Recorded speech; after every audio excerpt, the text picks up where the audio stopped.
نثار میں تیری گلیوں کے اے وطن کے جہاں چلی ہے رسم کہ کوئی نہ سر اٹھا کے چلے، جو کوئی چاہنے والا طواف کو نکلے نظر چرا کے چلے، جسم و جاں بچا کے چلے۔ السلام علیکم Pakistan, this is Maliha Hashmi watching my YouTube channel after a very long while. شاید اس بہت لمبی غیر حاضری کی جو وجہ ہے کہ میں نے یوٹیوب پر ویلاگز کرنے بالکل چھوڑ دیے تھے، اس کی ایک بہت بڑی وجہ وہ بددلی تھی، وہ ایک پیسمزم تھا جو میرے اندر سرایت کر گیا تھا۔ مجھے لگتا تھا کہ پاکستان کا موجودہ سیاسی نظام شاید اب کبھی ٹھیک نہیں ہو سکے گا، شاید وہ جو ایک ہلکی پھلکی سی بھی بہتری کی ایک امید اور گنجائش ہم دیکھتے تھے، مجھے لگتا تھا کہ شاید وہ دم توڑ چکی ہے، تو اب ایسے مردہ سیاسی ڈھانچے پر بات کرنے کا کیا فائدہ۔ لیکن آج میری امید بہت ایک نئے سرے سے زندہ ہوئی ماشاءاللہ، جب میں نے دیکھا کہ وہ شخص جس کو جان بوجھ کر جس طرح سے اریسٹ کیا گیا، جس طرح سے اس پر ہر قسم کے گھٹیا، جھوٹے، فضول ترین بوگس الزامات عائد کر کے اس پر 2 نمبر کے، میں کہتی ہوں 420 نمبر کیسز بنائے گئے، اور جس طرح سے میڈیا کی زبان بندی کی گئی، میڈیا پر قدغنیں لگائی گئیں، جو شخص سچ بولنے کی کوشش کرتا ہے، کرپٹ عناصر اس کو خاموش کروانے کی کوشش کرتے ہیں۔ 1.5 سال میں پاکستان کا بیڑا غرق کر دیا پاکستان کی معیشت کا، اور آج یہ حال ہے کہ ایس آئی ایف سی جو ذرا کوشش کر رہی ہے، ایکسکیوز می، میرا بہت گلا بھی خراب ہے اور زکام ہے، لیکن آج تو میں نے کہا کہ خان صاحب نے جو عدالت میں کر دیا ہے اس پہ آج بات نہ کرنا بہت بڑی ناانصافی ہوگی میرے صحافتی پیشے کے ساتھ، اور بحیثیت پاکستانی سٹیزن یہ بہت ظلم و ناانصافی ہوگی کہ میں پاکستانی عوام کے ساتھ اپنے جذبات کا اس حوالے سے اظہار نہ کروں اور اس پر اپنا جو ایک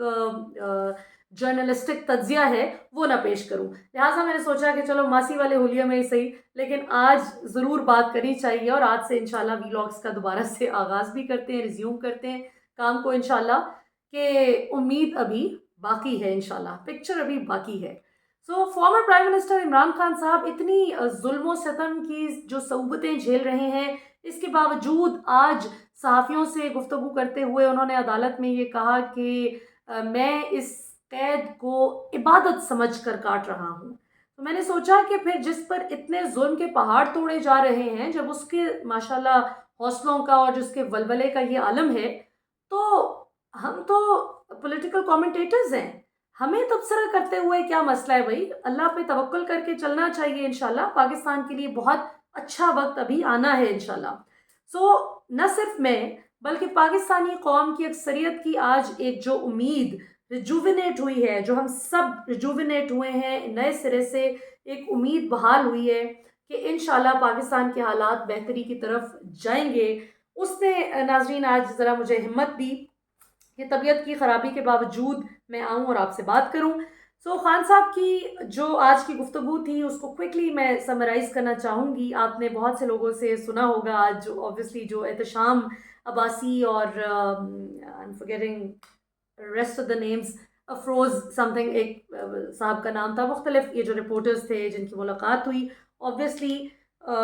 بہت محنت کا کام ہے جا کے گراؤنڈ پہ رپورٹ کرنا، فیلڈ پہ رپورٹ کرنا، اور وہاں سے اس طرح کا ڈسکریجنگ بیہیویئر جب ہماری عدالت کا عملہ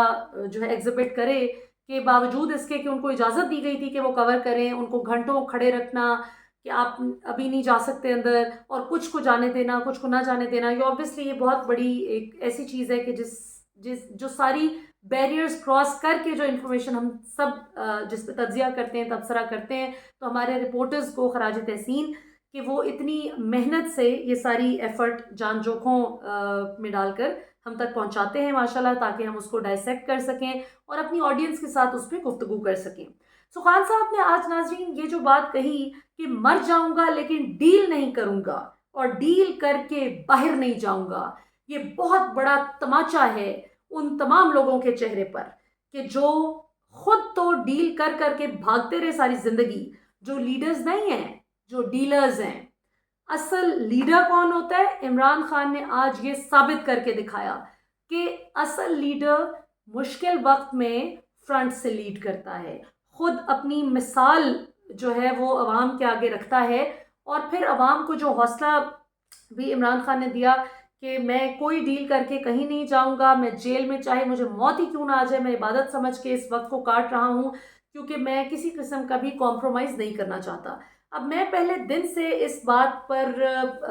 ایڈمنٹ ہوں، میں اس بات پہ انسسٹنٹ ہوں،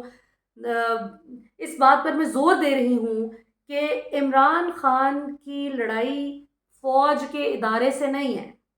یہ جو ایک بڑا پاپولر پرسیپشن ہے کہ جی عمران خان فوج سے لڑ پڑے، عمران خان نے کبھی بھی ڈان لیکس یا یہ جس طرح سے اجمل قصاب کو پاکستانی کہنے والی گھٹیا حرکت کرنا، یا پاکستان سے بھارت جا کے بطور وزیر اعظم جیسا نواز شریف صاحب نے فرمایا کہ ہمارا سب کچھ ایک ہے، ہم ایک ہی ہیں، مطلب یہ ان کا پوائنٹ یہ تھا کہ پتہ نہیں علیحدہ کیوں ہو گئے ہیں۔ یعنی یہ قائد اعظم محمد علی جناح سے زیادہ سمجھدار ہیں کہ یہ بھارت جا کے اس طرح کی گفتگو کر رہے ہیں، اور پھر بھارت جا کے میاں صاحب کا یہ کہنا کہ کارگل تو میری فوج نے میری پیٹھ میں خنجر گھونپا تھا۔ عمران خان نے آج تک کبھی ان میں سے کوئی ایسی حرکت نہیں کی، تو پھر ہمیں کہنے دیجئے کہ عمران خان اور نواز شریف کی کوئی ایکویولنس نہیں بنتی، چاہے آپ سارا میڈیا اپنے ہاتھ میں کر لیں، چاہے آپ 99.99% میڈیا کو دبوچ کے، ڈرا کے، دھمکا کے، اشتہاروں کے لالچ میں جو بھی کر کے آپ جیسے مرضی پاکستان کے میڈیا کو سے وہ جو بات ہے اس کو مینوور کر کے جو مرضی آپ اپنا شگوفے چھوڑتے رہیں، حقیقت یہ ہے کہ جب سے مین سٹریم میڈیا کو اس طرح سے کمپرومائز کرنے کی کوشش کی گئی، ویسے ویسے ہم نے دیکھا کہ پاکستانی عوام نے ٹی وی دیکھنا ہی تقریباً چھوڑ دیا ہے۔ اس وقت بہت کم لوگ ہیں جو ٹی وی ایکچولی دیکھتے ہیں، ہر کوئی ڈیجیٹل میڈیا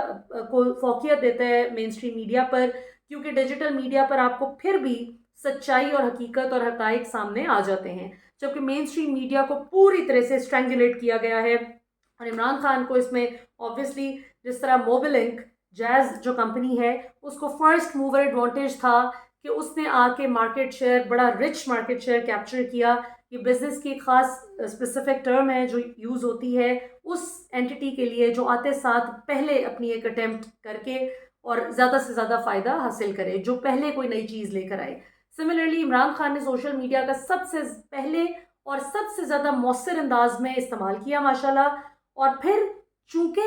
عمران خان کی جو آڈینس ہے وہ ساری کی ساری وہ ہے جو پڑھی لکھی آڈینس ہے، ایون اب تو جو ان پڑھ لوگ ہیں وہ بھی قیمے والے نان اور بریانیوں سے باہر آ رہے، اب وہ بھی سوچتے ہیں کہ ٹھیک ہے قیمے والا نان اینا کو لے کے کھا لو، لیکن ووٹ جڑے انہوں ہی دینا ہے جڑا ساڈے واسطے ہیلتھ کارڈ لے کے آئے گا، جڑا سانو مفت علاج دے گا، 10 لاکھ روپے دا پورے خاندان کو مفت علاج دے گا۔ People think like that. سو وہ ان پڑھ ضرور ہو سکتے ہیں لیکن وہ بے وقوف نہیں ہیں کہ جو اب مزید اپنی غربت کا تماشا بنتے ہوئے دیکھیں اور مزید انہی کو پیسے دیں کہ تسی دواں ہتھاں پیراں نال لٹ کے تے مزید جڑے نے اپارٹمنٹس جڑے رہ گئے نے انگلینڈ وچ، یو اے وچ، وہ تسی مزید جا کے خرید لو۔ اب لوگ اس وش سائیکل سے باہر نکلنا چاہتے ہیں۔ تو خان صاحب نے کہا جی کہ خابر مانکا کے سوال پہ بھی کہا کہ بشریٰ بیگم کو میں قرآن پہ ہاتھ رکھ کے کہتا ہوں، قسم اٹھا کر کہتا ہوں، and this is not a style, مجھے پتہ ہے وہ کبھی بھی قسم نہیں اٹھاتے، لیکن پتہ نہیں ان کو کتنا مجبور کر دیا کہ ان کو اپنی سچائی کی گواہی دینے کے لیے یہ کہنا پڑا کہ جی میں قسم اٹھا کے کہتا ہوں کہ میں نے بشریٰ بیگم کو نکاح والے دن پہلی دفعہ دیکھا تھا بطور میری اہلیہ۔ سو اس کے بعد تو میرا خیال ہے بحث ہی ختم ہو جاتی ہے کہ جب قرآن اٹھا لے کوئی شخص۔ اور پھر یہ کہ جس طرح بشریٰ جو ان کی اہلیہ ہیں ان کے بچوں کو پریشرائز کیا جا رہا ہے کہ وہ اپنی والدہ کے خلاف گواہی دیں، یہ ایک افسوسناک بات ہے۔ ہاں بشریٰ بیگم بھی بالکل قانون کے آگے اسی طرح جواب دہ ہیں جس طرح مریم نواز بطور فارمر پرائم منسٹر کی بیٹی جواب دہ ہیں، جس طرح مرحومہ کلثوم نواز صاحبہ بطور نواز شریف کی اہلیہ جواب دہ تھیں، جس طرح زرداری صاحب کے جو بچے ہیں وہ جس طرح سے جواب دہ ہیں۔ تو مطلب اس میں کوئی یہ نہیں ہونا چاہیے کہ اگر کسی کو جواب دہی کی جا رہی ہے کسی کی تو اس کے ساتھ ظلم ہو گیا ہے۔ بشریٰ بیگم ہو یا مریم نواز ہو، کسی سے سوال پوچھنا یا آمدن سے زائد وسائل کی کوئی بات پوچھنا ہے یا نہیں، یہ سوال کرنا غلط نہیں ہے، لیکن کردار کشی غلط ہے۔ اور پھر ہمارے آفرین ہے ہمارے میڈیا چینلز پر کہ جو پرائم ٹائم میں بیٹھ کے اس طرح سے بجائے اس کی کہ پاکستان میں جو مہنگائی ہے یا جو معیشت ڈوب رہی ہے اس پہ کوئی بات کریں یا کوئی نئے آئیڈیاز پہ بات کی جائے کہ دنیا کہاں چلی گئی، ہمارا ہمسایہ ملک بھارت ہمارے ساتھ آزاد ہو کے کہاں کا کہاں پہنچ گیا، جبکہ ہم ابھی یہیں پہ ہی سیاست کے انڈے دے رہے ہیں بیٹھ کے کہ جی، اور سیاست بھی نہیں، it's nasty politics, it's not even politics, آپ لوگوں کے گھروں میں داخل ہو رہے ہیں۔ تو یہ تو بہت ہی شرمناک چیز ہے، مجھے تو سمجھ نہیں آ رہی کہ how much lower media is going to stoop. بہرحال جی، اس کے بعد خان صاحب نے کہا جی کہ کوئی مذاکرات میرے نہیں ہو رہے کسی سے بھی، اور الیکشن سے یہ بھاگ نہ جائیں، مجھے یہ خطرہ ہے کیونکہ پی ٹی آئی الیکشن میں جیتنے جا رہی ہے بڑی بھاری اکثریت سے اگر اللہ نے چاہا۔ اور خان صاحب کا کہنا تھا کہ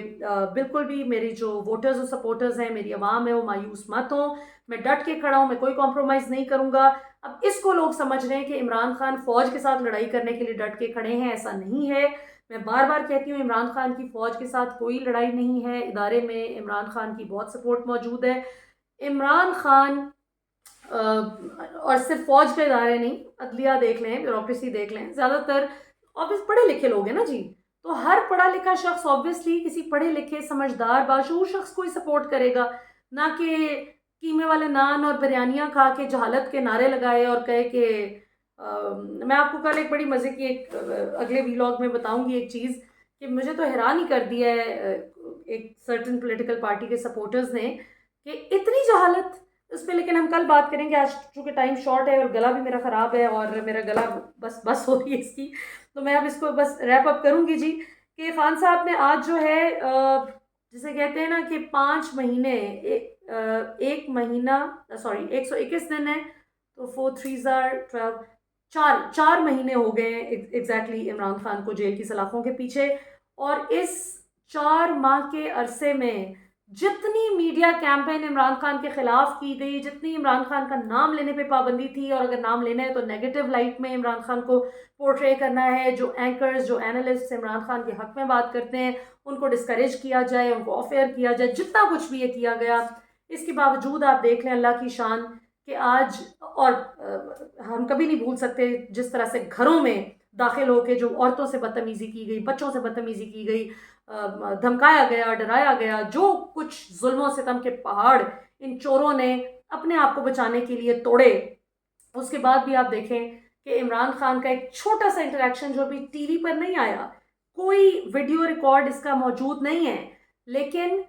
چونکہ وہ اوبیسلی کچھ لوگ جو وہاں موجود تھے سب گواہی دے رہے ہیں کہ ایسی ہی بات ہوئی جو ہوئی، تو آپ دیکھیں کہ آج Imran Khan is the only talk of the town. اور ناٹ جسٹ دس، بلکہ میں تو دیکھتی ہوں جیو ہے، سما ہے، جتنے بھی یہ چینلز ہیں، ان کی they are so against Imran Khan, they are so much against ہم، اس کے باوجود آپ ان کی یوٹیوب ویڈیوز دیکھیں، آپ ان کے پروگرامز کا کانٹینٹ دیکھیں، every program that they run revolves around Imran Khan, کوئی ایسا پروگرام نہیں ہے کہ جو عمران خان کے ارد گرد ریوالو نہیں کرتا ہو۔ تو پوائنٹ یہ ہے کہ اتنی نفرت آپ عمران خان سے بظاہر کرتے ہیں، لیکن کماتے تو پھر آپ عمران خان کے نام پر ہی ہو، شرم سے ڈوب مرو کہ تم لوگوں کو تو دشمنی بھی کرنی نہیں آتی۔ تو ناظرین، یہ اچھا آخر میں بڑا مزے کا ایک پوائنٹ ہے جی کہ جنرل باجوہ کو اور جو امریکی ہائی کمیشن کے جو کام ہیں ان کو خان صاحب نے کہا کہ میں بطور گواہ جو ہے بلاؤں گا عدالت میں، اور سائفر والا جو معاملہ ہے کہ کیوں سازش کی گئی، ڈونلڈ لو کے کہنے پہ سازش کی گئی، میری حکومت گرائی گئی، اور جنرل باجوہ اس کا مرکزی کردار عمران خان پہلے بھی ان کو کہتے تھے، اور ظاہر ہے اسی حیثیت سے عمران خان ان کو بلوانا بھی چاہتے ہیں عدالت میں۔ اوبویسلی یہ پاسبل تو نہیں لگتا کہ وہ آ سکیں گے، لیکن عمران خان کے اس جملے نے ان کے کیس میں بہت جان بھر دی ہے، اور اب جب کہ پورا انٹرنیشنل میڈیا اس کو رپورٹ کر رہا ہے، the world is talking about it، تو obviously اس سے عمران خان کی ایک طرح سے انوسنس ثابت ہو رہی ہے کہ یہ کیسا مجرم ہے جس پہ اتنے الزامات عائد کیے ہوئے ہیں، اور وہ کہتا ہے کہ آپ کھل کے میری انکوائری کریں، بلکہ جو جو لوگ بھی میرے اگینسٹ ہیں میں ان کو بھی لاتا ہوں عدالت میں، آ کے بات کریں، آمنے سامنے بات ہو۔ وہ تو کہتے ہیں کہ کھلی کچہری لگائیں، کھلی عدالت میں بات کریں، اور یہ کیسا حساب لینے والے ہیں جو کہتے ہیں کہ ٹرائل تو جیل کے اندر ہی ہوگا، جیل میں ہی ساری سماعت ہوگی، اور یہ کیسے حساب لینے والے، ان کی کیا شفافیت ہے کہ جو لاجواب ہو رہے ہیں مسلسل اس ایک شخص سے جو اس وقت لٹرلی تنہا بیٹھا ہے، ایک قید کی صعوبتیں جھیلتا ہوا، جو پوری قوم گواہی دے رہی ہے کہ اس کا کوئی جرم نہیں ہے، اس نے کوئی گناہ نہیں کیا، اس کو صرف اس جرم کی پاداش میں کہ پاکستان کو انڈیپینڈنٹ بنانا چاہتا تھا، کہ پاکستان کی جو پالیسی ہے فارن پالیسی وہ پاکستان کے اندر بنے، وہ کوئی عالمی طاقت اس کو ڈکٹیٹ نہ کرے، تو اس جرم کی پاداش میں یہ سب کچھ ہو رہا ہے۔ ہاں ٹھیک ہے، اس پہ ڈیبیٹ ہو سکتی ہے کہ پاکستان ابھی معاشی طور پہ اتنا مضبوط نہیں ہے کہ ہم عالمی طاقتوں کے چنگل سے آزاد ہو سکیں، وہ ٹھیک ہے، وہ اس پہ ایک بحث ہو سکتی ہے کہ ایبسولوٹلی ناٹ کہنا چاہیے تھا یا اس کو سٹل طریقے سے کچھ اور بات کرنی چاہیے تھی، لیکن اس میں تو کوئی شک نہیں ہے کہ جو اس شخص کا سٹینس کل تھا وہ آج بھی اس پہ قائم ہے، اور پوری پاکستانی قوم سوائے مائنس کچھ لوگ جو ناراض پھپھو والا رول پلے کرتے ہیں، ان کے علاوہ پوری قوم عمران خان کے ساتھ کھڑی ہے، اور یہ ظاہر ہے کہ ان کے مخالفین کے لیے بہت بڑا لمحہ فکریہ ہے کہ سب کچھ کر کے اب تو صرف گردنیں دبوچ کے مروڑ کے لوگوں کو قتل کرنا باقی رہ گئے، باقی اور کوئی کسر نہیں رہ گئی کہ عمران خان مخالفین اب کیا کریں، دیوار میں ٹکرے ماریں، کہ جب وہ یہ کہتے ہیں کہ جی اسٹیبلشمنٹ نے عمران خان کو لانچ کیا تھا، اسٹیبلشمنٹ نے عمران خان کو ہیرو بنا کے لائی، تو ابھی عمران خان تو چلو جیل میں ہیں اور اسٹیبلشمنٹ بظاہر عمران خان سے ناراض بھی ہے، تو اگر صرف اسٹیبلشمنٹ نے عمران خان کو اقتدار دیا، ان کو ہیرو بنایا، تو آج جو عمران خان مخالفین ہیں اور جو پارٹیز نئی نئی لانچ ہو رہی ہیں، اور جن کو ماشاءاللہ جناب گوال منڈیلا صاحب کو لے کے آئے ہیں باہر سے، ان کو کیوں نہیں ہیرو بنا پا رہی اسٹیبلشمنٹ؟ بہت بڑا سوال ہے۔ شاید یہ اب 80 90 کی 2010 تک کی دہائی نہیں ہے، شاید پاکستانی عوام باشعور ہو گئی ہے، شاید وہ بچے جو چھوٹے چھوٹے تھے 6 سال کے، 5 سال کے، 10 سال کے، 8 سال کے، جن کے بارے میں عمران خان 1996 میں کہتے تھے کہ میرا ووٹر ابھی بہت چھوٹا ہے، شاید اب وہ فیصلہ ساز بن گیا ہے، شاید ان کی اکثریت ہو گئی ہے اس ملک میں، اور شاید آج کا 6 7 سال کا بچہ بھی عمران خان کے ساتھ اس کے نظریے پہ آ کے کھڑا ہو گیا ہے۔ سو یہ بہت سے سوالات ہیں اور بہت ہی سنگین قسم کا لمحہ فکریہ ہے عمران خان کے مخالفین کے لیے، جو کہ ان کو اس وقت ہانٹ کر رہا ہے۔ ابھی تک کے لیے اتنا ہی، انشاءاللہ اب آپ سے ریگولر بیسس پہ ملاقات ہوا کرے گی انشاءاللہ۔ I hope I get well soon انشاءاللہ، اور ابھی ماسی کو اجازت دیں، انشاءاللہ کل آپ سے پھر ملاقات ہوگی۔ پاکستان ہمیشہ زندہ باد۔